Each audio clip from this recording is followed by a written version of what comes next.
Hello, Surabhi किचनमध्ये तुमचं स्वागत आहे। आज आपण साबुदाण्याची खिचडी बनवणार आहे। त्यासाठी लागणारे साहित्य बघूया। हे बघा, इथे साबुदाणा घेतले, रात्रीची भिजत घालायचे।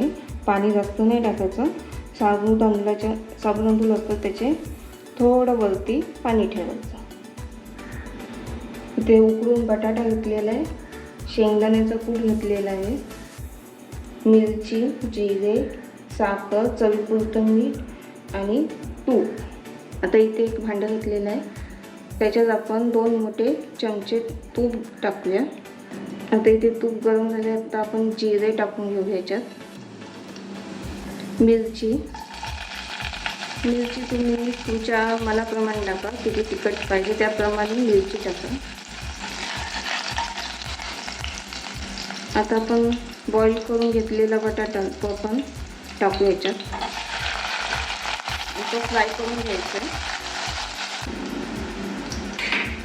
आता इथे बटाटा आपला फ्राय झालेला आहे, थोडंसं फ्राय फक्त करून घ्यायचं आणि आता आपण साबुदाणा घालून घेऊया।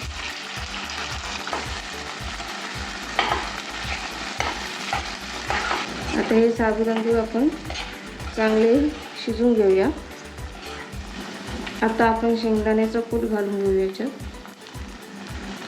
शेंगदाण्याचा कूट पण मी एकदम बारीक केलेलं नाही, थोडं जाड ठेवलेलं आहे। शेंगदाण्याचा कूट 1 वाटी घेतलेला, त्यातून मी थोडंसं ठेवून दिलेलं आहे। चवीपुरतं मीठ आणि साखर ऑप्शनल आहे, तुम्हाला पाहिजे असेल तर तुम्ही टाका साखर, नको असेल तर नाही टाकलं तरी चालेल।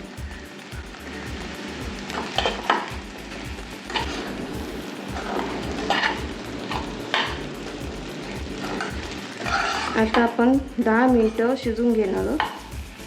आता आपली खिचडी झालेली आहे तयार, मस्त साबुदाणे पण शिजलेले आहेत। हे बघा, तुम्हाला ही रेसिपी आवडली असेल तर लाईक करा, शेअर करा, सबस्क्राईब करा, कमेंट करा।